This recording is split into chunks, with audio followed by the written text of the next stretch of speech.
సినిమాల పట్ల భారతీయ ప్రేక్షకుల ఆసక్తి రోజు రోజుకు పెరుగుతోంది.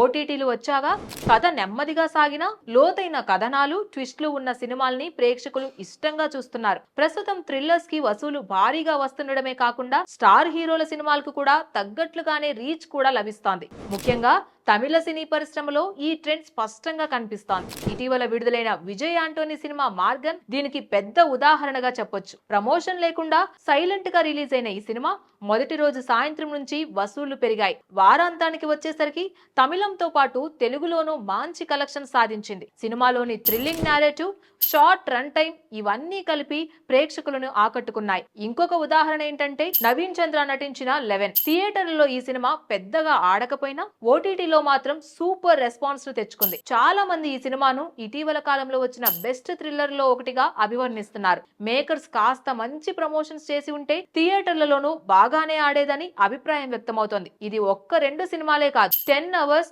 డిఎన్ఏ వంటి చిన్న సినిమాలు కూడా తమిళనాట ప్రేక్షకుల మన్ననలు పొందాయి. అదే సమయంలో రెట్రో, తగ్ లైఫ్, విదాముయచ్చి వంటి స్టార్ హీరోల సినిమాలు మాత్రం పెద్దగా ఆకట్టుకోలేకపోయాయి. ఇది నేడు టికెట్ ధరల ప్రాసెసింగ్ సమయంలో ప్రేక్షకుడు సబ్జెక్ట్ కి పెద్ద ప్రాధాన్యత ఇస్తున్నాడని చూపిస్తోంది. మార్గన్, 11 అలాగే డిఎన్ఏ, 10 అవర్స్ అన్ని కూడా తక్కువ బడ్జెట్ లో నిజ జీవిత సంఘటనల ఆధారంగా తీసినవే. ప్రస్తుతం కాలీవుడ్ లో దాదాపు 20 థ్రిల్లర్ సినిమాలు నిర్మాణ దశలో ఉన్నట్లు సమాచారం. ఇది ఇండస్ట్రీలో ఉన్న ట్రెండ్ ను స్పష్టంగా చూపిస్తోంది. ఇకపై మరికొన్ని నెలల పాటు ఈ థ్రిల్లర్ వేవ్ కొనసాగుతుందా లేదా ప్రేక్షకులు మరో కొత్త ధోరణికి మారతారా అన్నదే చూడాల్సిన విషయం. Please subscribe to the channel and download the Politicos app from the links in the description.